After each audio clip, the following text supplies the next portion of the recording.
The following is a Cox 11 sports presentation.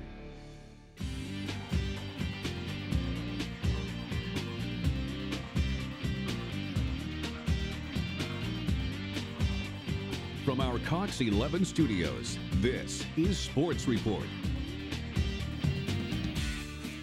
Hello and welcome to another edition of the Cox 11 Sports Report, presenting high school basketball highlights from Hampton Roads to you with Chris Park. I am Matthew Hatfield, and Chris, Great Bridge boys, Princess Anne girls, they won the Eastern Region Championship. Now they're both chasing state titles. Exactly right, Matt, and we don't waste any time as we'll take a look first in at Princess Anne as they took on LC Bird. The Lady Cavaliers seeking a fifth state championship under longtime coach Darnell Dozier, just 3 wins away. LC Bird, the Central Region runner-up, on the road at Old Dominion University, and clearly the underdog if you can be one in the state playoffs. But this isn't your typical Dozier-led team for Princess Anne. Very young, very inexperienced, so it would be interesting to see how they would do early on, and it's LC Bird getting the early basket and a good start for the Skyhawks. That's junior forward Quinswala Story with the bucket, and then you see the Princess Anne defense creating havoc. A turnover there as it's Justice Swingo going right to the basket for 2.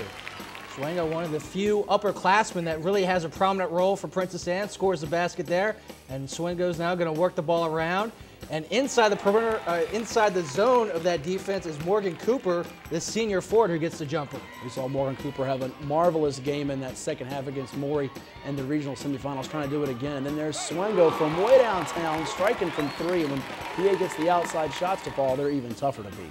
Certainly are, Matt. And again, Cooper's going to run the break, gets inside of the defense, all the way to the basket, pretty much uncontested as Princess Anne continuing to roll offensively, but the Skyhawks trying to get back offensively, but the shot is going to be knocked away. An excellent job by Janela White, the junior center for the block. Not only do you have Morgan Cooper with the ooh and ah moves one-on-one, you got Janela White swatting away shots time after time at the basket. And right there is Taja Cole, one of the top 25 sophomores in the nation for LC Bird with the basket. It's a 9-point Princess Anne lead as we go to the second half. In the second half, the Skyhawks again going to the basket, and with a running one-hander, it's up and good for Monica Alexander, as Princess Anne's offense would be uncharacteristically sloppy, giving up 21 turnovers, but a basket here puts Princess Anne back on top in double digits. Alexis Platt, the senior forward, going off the window, but you know, when the offense is struggling, they pick it up on the defensive end. Right there, it's Taja Cole, the sophomore guard, with a pretty move through the lane. Now the Lady Cavaliers trying to get their offense going as they got a little sloppy in the second half, as you mentioned. Right there, it's Justice Swingo with the pump fake, all nylon for 2. Again, offensively, Princess Anne just trying to run some clock now and get a good shot. The ball worked around.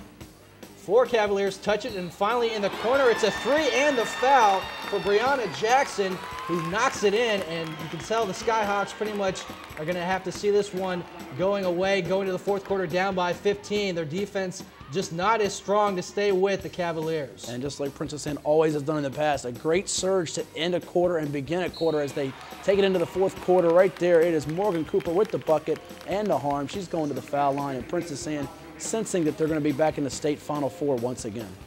It would be their 7th appearance in the Final for the Cavaliers. The Skyhawks still with the valiant effort all the way to the basket, but there is that interior defense. Again, this by Janela White with the block, and it turns into a 9-point victory for the Cavaliers. Morgan Cooper, a game-high 17 points to go along with 14 rebounds.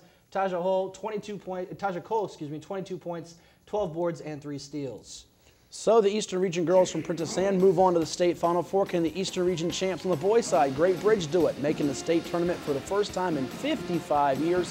The Wildcats beat Hampton and Kickingham to get to this point, but they got a tough John Marshall team from Richmond to defeat to keep their season going. And early on, it would be Great Bridge on offense. They're going to work it down low, and that is a tough shot from the baseline as an excellent move put on by Stephen Beeline, continuing his strong play from the region final. The big fella having one kind of postseason Indian right there. G. Dean McBride for John Marshall, the senior guard, going baseline for 2. And right now they're going to go into the low block. There's Brian White. He's 6'7", got a matchup advantage. It's favorable. Get the basket and the foul. This is the first state tournament appearance for Great Bridge in 55 years, and offensively they're going to need their playmakers to step up. And this time from way downtown, it's Marcus Evans, the player of the year. He gets it going, and a great start still for Great Bridge. Great Bridge moving the ball well around the perimeter, and there's another 3-point shot. It's canned by Byron Williams, the all-Southeastern District first-team performer.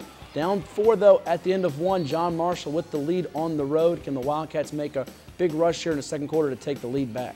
And Great Bridge, no stranger to close games throughout the season. And again, it's their guard play. Mark Madison with the jumper off the glass. And Great Bridge this time works it around the perimeter. A wide open 3 on the way, and nothing but net for Williams again. Williams really being one of the secret weapons for Great Bridge, even though he was second on the team in scoring. Great Bridge closing out the second quarter very well, up 7 at ODU. The fans that made the trip from Chesapeake over to Norfolk enjoying every minute as the Wildcats trying to get to the Final Four. They miss a 3-point shot here. John Marshall's got the rebound, and that creates the go-ahead break right there. It is White for 2. We talked about Evans being the player of the year. White was the Colonial District Player of the Year, and he's going to step up in the second half for John Marshall. But his teammates also getting into the action, as that's G.D. McBride again with the strong hoop. Going into the final stanza, a 1-point advantage for John Marshall. And what helped out John Marshall immensely, Chris, too, was getting in the bonus early. As you see White, he's going to play his college basketball at the Citadel for 2, all alone down low, and the fast break game working all the way for Great Bridge for John Marshall until Steve Beeline swats it away. He says, "Get that out of here." Great Bridge might have been out-rebounded by 20 against John Marshall, but their interior play came up big there by Beeline. But you mentioned the free throws, 26 of 28 for John Marshall, but defensively, Madison's going to come up with the steal all the way to the basket, and they cut it close to the Wildcats, but they're going to need some defensive stops here at the end to make it a thriller. Yeah, hard to beat a team when John Marshall misses only 2 free throws in the second half. As you see White with the flush right there, the dunk, and Great Bridge, a marvelous season for them. They get to the region championship and win it, knocking off 2 Peninsula Giants. You see right there Marcus Evans with the tap back, but they're going to run out of time here. Fabulous year ends for the Wildcats in a loss 66-55 to John Marshall, who makes its 15th appearance in the state tournament semifinals. You see White with 33 points, 9-9 from the foul line, 13 boards. McBride with 23 points, 15 of 16 from the stripe. In defeat, Marcus Evans had 15, and Byron Williams chipped in 14. Coming up after the break, we've got more scores and highlights. You're watching the Cox 11 Sports Report.